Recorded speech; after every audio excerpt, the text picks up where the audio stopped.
Buletin Didik 17 Julai bersama saya Midi Saleh. Assalamualaikum dan salam sejahtera. Sebagai pendidik, peranan guru amat penting sebagai tunjang untuk menjayakan aspirasi dalam meningkatkan kualiti pendidikan demi anak-anak didik. Pendekatan secara kreatif serta inovasi perlu dilaksanakan secara berterusan dalam melaksanakan sesi pengajaran dan pembelajaran. Ia pasti berupaya menjadikan pendidikan lebih menarik untuk anak-anak ikuti dan fahami. Perkara itu dikongsikan Menteri Kanan Pendidikan Datuk Dr. Razzie Jidin di Facebook ketika sesi libat urus bersama guru-guru sekolah sekitar Sandakan Sabah yang diadakan di SMK Merpati. Selain berkongsi tentang aspirasi penerapan konsep Sekolahku Sejahtera, beliau turut berbincang pendekatan pembaharuan serta penambahbaikan yang dilakukan KPM dalam mentransformasi sektor pendidikan negara. Antaranya pendigitalan pendidikan, pentaksiran, pengurusan utiliti dan sumber manusia. Beliau berkata ini adalah masa paling sesuai untuk melaksanakan transformasi menyeluruh dan holistik terhadap sektor pendidikan, termasuklah memanfaatkan setiap inovasi dalam PDP yang dihasilkan oleh para pendidik. Inovasi seharusnya diguna, dikongsi dan dikembangkan untuk manfaat pendidikan anak-anak generasi pewaris negara. Dalam pertemuan itu, guru-guru turut berkongsi pandangan mengenai bidang tugasan dan peranan yang boleh dimainkan dalam mentransformasi pendidikan. Sudah pasti sesi libat urus ini membantu KPM mendapatkan input, pandangan dan memahami cabaran di peringkat akar umbi. Sekaligus mengenal pasti pendekatan yang boleh dilaksanakan bagi menambah baik ekosistem pendidikan sedia ada. Dalam usaha mengembang dan meningkatkan penguasaan bahasa kebangsaan dalam kalangan pelajar dari Sekolah Bukan Arus Perdana, Dewan Bahasa dan Pustaka DBP mengadakan pertandingan Forum Pelajar Sekolah-Sekolah Persendirian Cina 2022. Selain mencungkil bakat pelajar, objektif pertandingan ini juga melihat kesepaduan pelajar menyampaikan idea secara spontan. Semalam berlangsung pertandingan peringkat Zon D melibatkan 7 sekolah persendirian Cina di negeri Johor. 7 pasukan mengujarkan pandangan masing-masing di pentas forum membincangkan isu semasa negara dan dunia dalam bahasa kebangsaan. Terima kasih saudari pengerusi. Sama-sama. Sebelum abad yang ke-20, peranan wanita di Eropah terhad dan lebih dominan di rumah. Menurut DBP, pertandingan ini memberi tumpuan kepada penyampaian peserta dalam menghuraikan isi selama 20 minit. Johan ialah sekolah menengah Cina Funyu Kulai yang membincangkan topik impak pencairan ais terhadap dunia. Sebagai juara, mereka akan mewakili Zon D ke peringkat kebangsaan.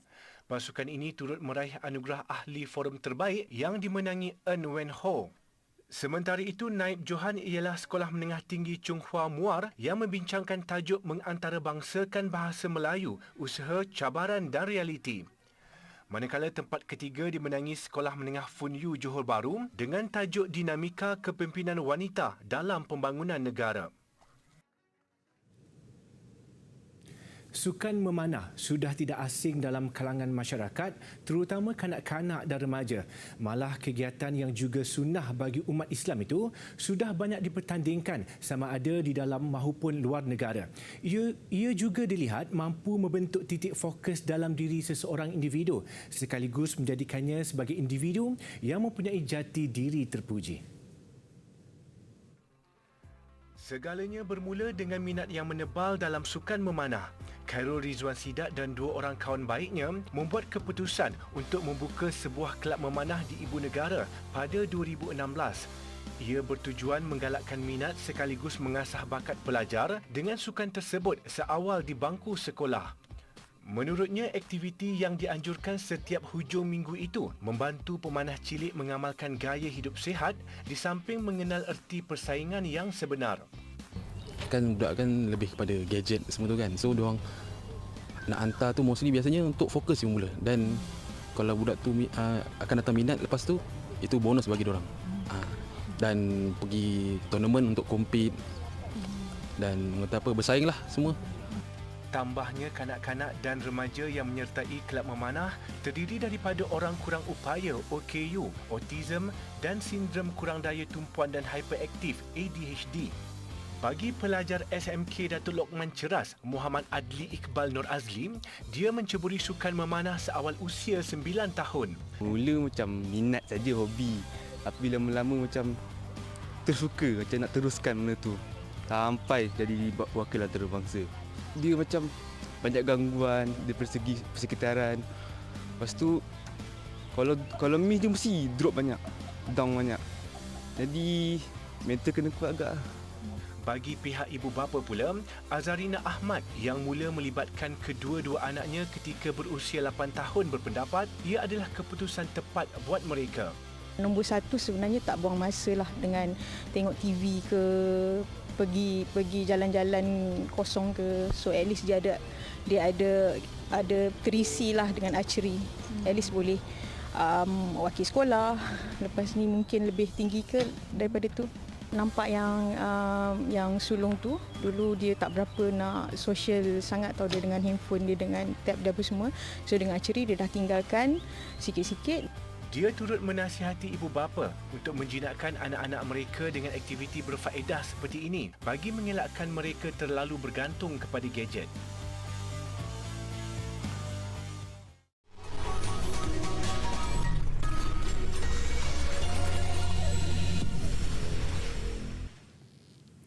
Bertemu kembali.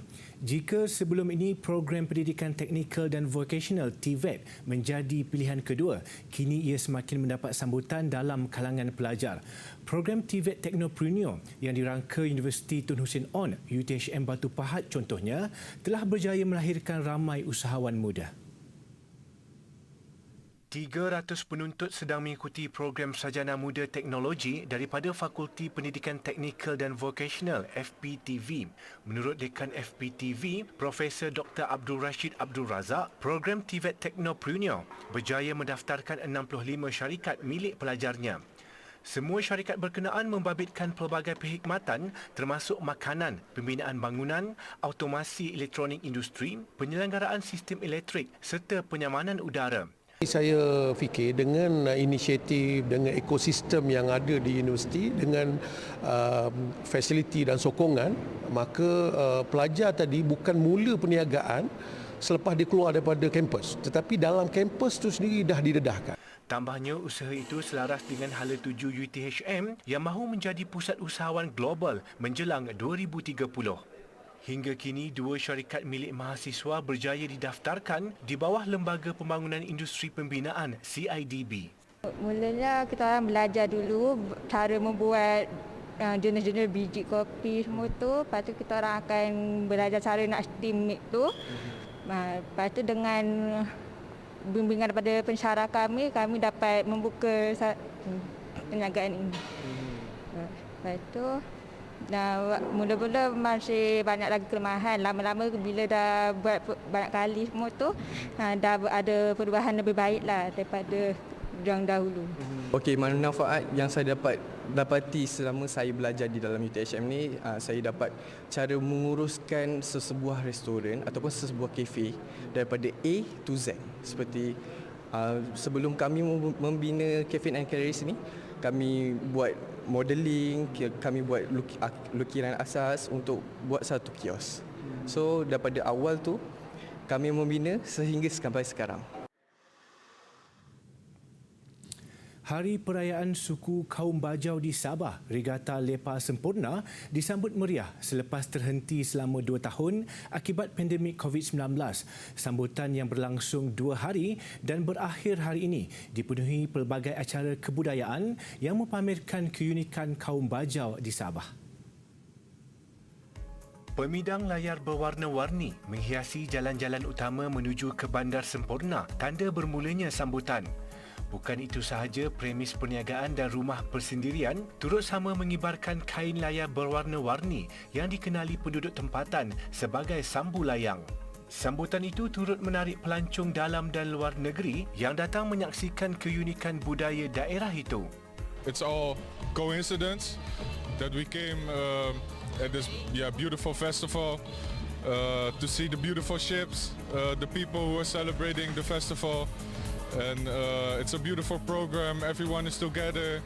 Untuk pertama kalilah saya dekat Sempurna ni, sambut sambutan Regata Lepa ni lah. Sebab sebelum-sebelum ni kita kan dengan kes-kes COVID tu, jadi banyak yang macam tertunda lah. Jadi saya sangat bertuah dan beruntung lah dapat menyambut sambutan Regata Lepa di Semporna. Kelainan yang dibuat tahun ini melibatkan ramai orang datang selepas pandemik COVID-19. Jadi sekarang kita menerima ramai pelancong-pelancong yang datang ke Semporna lah, dan juga daripada luar negara. Antara pengisian sambutan Regata Lepa Sempurna ialah pertandingan Ratu Lepa, perarakan Lepa Cantik, pertandingan pengibaran sambu layang, pameran dan pertandingan sukan laut. Sementara itu, Lepa-Lepa atau perahu tradisi etnik Bajau Palau mencuri tumpuan pada sambutan Regata Lepa setiap tahun. Lepa dalam bahasa Bajau yang bermaksud perahu bukan sekadar sejenis pengangkutan air tetapi juga tempat aktiviti mencari hasil laut. Ia juga dijadikan sebagai kediaman yang melambangkan identiti etnik berkenaan. Lazimnya lepa diperbuat daripada kayu yang bukan sahaja mampu mengapung di atas air, malah dapat bertahan untuk jangka masa yang lama. Kepada perahu Lepa Gandawali bin Tawalani dari Kampung Sulabayan ingin memperkenalkan sebuah lepa yang aslinya dibuat daripada papan ataupun kayu.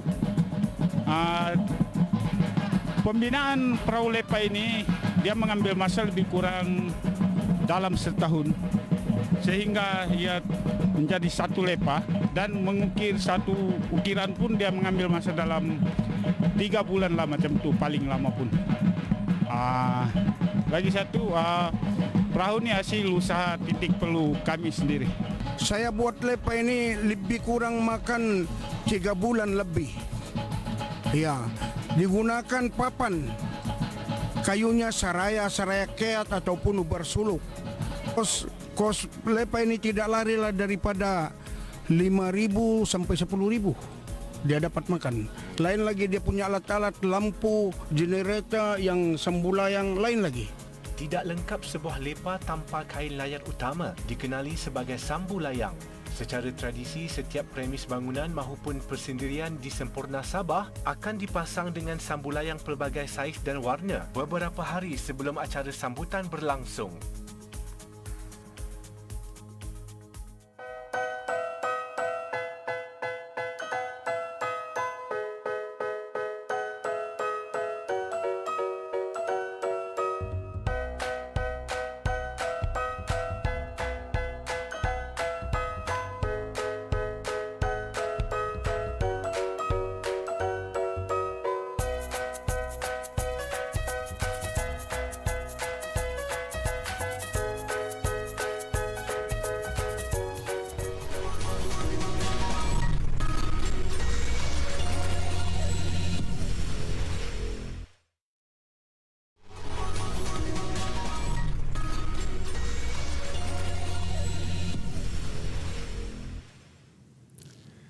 Kira-kira 100 basikal klasik dan kostum pakaian lama diperagakan di Klang, Selangor. Program bersempena Hari Tanpa Kenderaan yang masuk minggu kedua Majlis Perbandaran Klang MPK ini mendapat sambutan menggalakkan dalam kalangan warga setempat. Menurut Pengarah Komunikasi Korporat MPK, Norfiza Mahfiz, program yang diadakan setiap minggu ini disusun dan disaji dengan pelbagai acara menarik. Tambahnya, ia bertujuan memupuk kesedaran dalam kalangan warga Klang betapa pentingnya menjaga kebersihan alam sekitar dan mempromosikan bandar warisan di Klang. Bulan depan kita akan libatkan, sebab dia adalah bulan kemerdekaan, kita akan libatkan mungkin Jabatan Pendidikan, pihak sekolah, agensi-agensi kerajaan untuk bersama dengan kita meraihkan Hari Tanpa Kenderaan. Apa yang pasti, pertandingan basikal klasik ini mendapat sambutan yang menggalakkan daripada pelbagai peringkat umur. Lebih 100 orang menyertai kayuhan basikal klasik dengan pelbagai jenis basikal. Beberapa acara lain turut menjadi tumpuan, antaranya pameran seragam polis lama dan terkini, pertunjukan demo K9, unit pengesan anjing PDRM dan pameran senjata.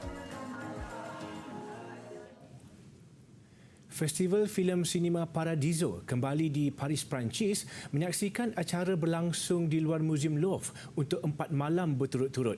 Kawasan halaman Louvre yang ikonik diubah suai menjadi pawagam outdoor dengan skrin setinggi 24 meter, kerusi rehat, trak makanan dan persembahan muzik live. Kira-kira 2,500 penonton dijangka hadir setiap malam untuk menyaksikan siri dokumentari dan filem pilihan. Menariknya, ada juga penduduk tempatan yang tidak tahu mengenai acara seni ini meskipun ia sudah memasuki tahun ketiga. Honnêtement, d'habitude je suis pas là l'été, donc je connaissais pas du tout. Et je trouve que c'est vraiment une bonne idée, que c'est une façon de remettre au goût du jour et de revoir des lieux qui, nous, en tant que Parisiens, paraissent anodins, entre guillemets, vraiment entre guillemets, parce que ça reste incroyable d'être dans ce cadre-là, mais on n'y fait plus vraiment attention. Et là, d'avoir le temps de se poser, d'y passer, d'y consacrer une soirée, je trouve que c'est exceptionnel. Je pense que tu montreras ensuite le cadre. Le cadre est vraiment magnifique. Justru bagi penganjur, acara sebegini bukan sahaja memberi hiburan serta membawa karya seni dan budaya kepada masyarakat, tetapi juga mendidik golongan muda menghargai seni. Lokasinya juga bertepatan di mana Louvre dianggap sebagai nadi sejarah dan Sinema Paradiso dilihat meneruskan legasi apresiasi seni itu. Adik-adik, di sebelah saya ini merupakan ukiran batu terakota atau dinamakan sebagai arca Buddha duduk. Adik-adik nak tahu tak kenapa dinamakan sebagai arca Buddha duduk? Adik-adik boleh tengok, kalau tengok ukiran batu terakota ini, dia ada gambaran atau ukiran berupa seorang Buddha yang sedang duduk atau bersila. Jadi sebab itu dinamakan sebagai arca Buddha duduk. Arca ini telah dijumpai di tapak 21/22 di Lembah Bujang Kedah. Dan artifak ini juga merupakan salah satu daripada objek warisan kebangsaan pada tahun 2009. Arca ini mempunyai langgam yang mirip dengan arca-arca Buddha zaman Chola dari India Selatan pada abad ke-10 atau awal abad ke-11. Dan juga arca ini dianggarkan berusia antara 1000 hingga 1100 tahun. Dan jumpaan ini juga menggambarkan atau menunjukkan bahawa terdapatnya pengaruh Buddha di kerajaan Kedah Tua pada suatu ketika dahulu.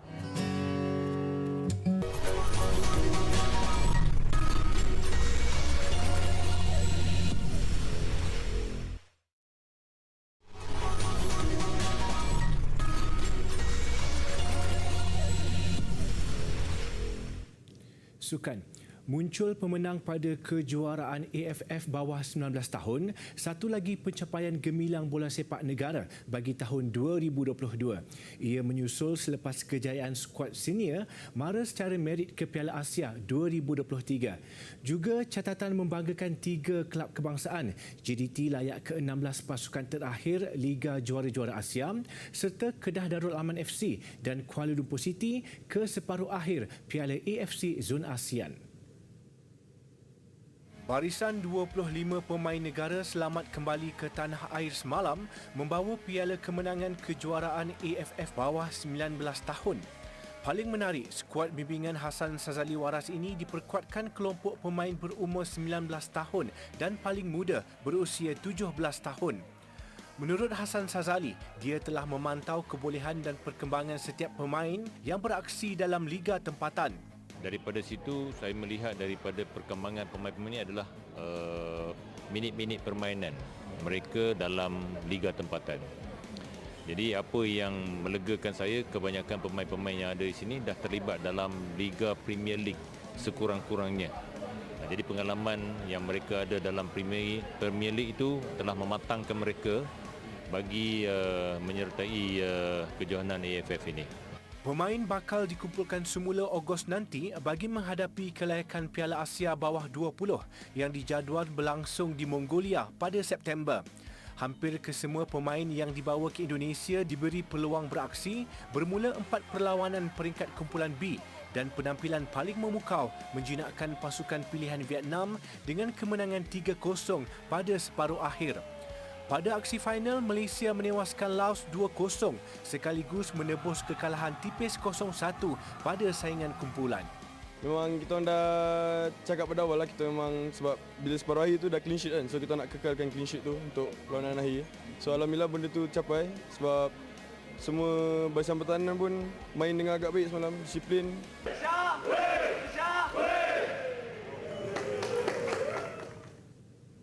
Masih perkembangan bola sepak Liga Super. Selangor FC menewaskan Penang FC 2-0 selepas lawan terpaksa beraksi 10 pemain. Beraksi di Stadium MBPJ, tidak banyak yang mampu dilakukan Selangor FC di hadapan penyokong sendiri apabila disaingi hebat Penang FC.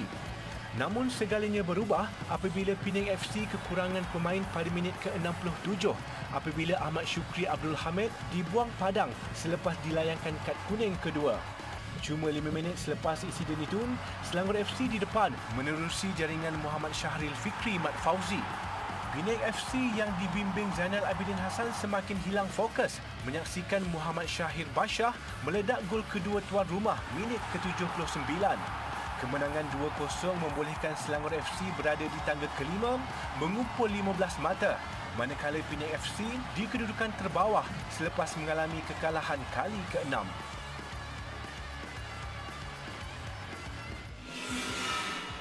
Sementara itu, dalam aksi Liga Perdana, Kelantan United melayan kunjungan PDRM FC di Stadium Sultan Muhammad ke-4, Kota Baru. Tanpa jaringan pada babak pertama, tuan rumah membuka jaringan 5 minit selepas rehat menerusi Amirul Syafiq Cik Soh. Hasrat Kelantan United meraihkan 3 mata di arena sendiri tidak kesampaian apabila pemain gantian PDRM, Nabil Ahmad Latfi, menyamakan kedudukan 4 minit sebelum aksi tamat. Keputusan 1-1 menyaksikan Kelantan United kekal di tangga kelima mengumpul 16 mata. PDRM FC pula ketinggalan 1 mata di tangga ke-6. Beralih ke kejohanan futsal Piala Malaysia. Kemenangan 7-3 ke atas Pulau Pinang pada separuh akhir kedua membolehkan Pahang Rangers mara ke perlawanan akhir. Mereka layak secara agregat 9-6 menebus kekalahan 2-3 pada separuh akhir pertama minggu lalu. Pahang Rangers yang beraksi di tempat sendiri, stadium tertutup Supa di Indra Mahkota Kuantan, bagaimanapun dikejutkan Pulau Pinang seawal minit ketiga oleh Muhammad Hamzah Ahmad. 2 minit kemudian, tuan rumah menyamakan kedudukan menerusi Abu Hanifah Hassan disusuli 2 gol berturut-turut Awaluddin Matnawi dalam tempoh seminit.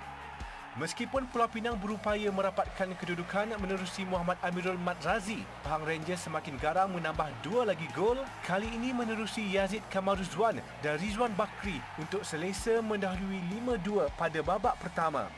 Selepas rehat, tuan rumah menambah 2 gol hasil jaringan kedua peribadi Rizwan dan gol sendiri pemain Pulau Pinang, Muhammad Syarul Nizam.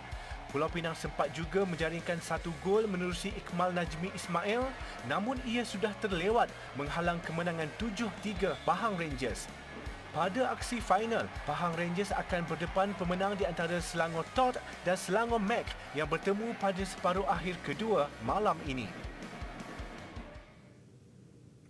Paparan kawasan renang percuma yang baru dibuka di London mengakhiri buletin didik. Berkonsep urban dan mudah diakses pekerja dari pejabat. Ia bertepatan dengan suhu tinggi dicatatkan di England minggu ini. Saya Midi Saleh, salam hormat dan insya-Allah kita jumpa lagi.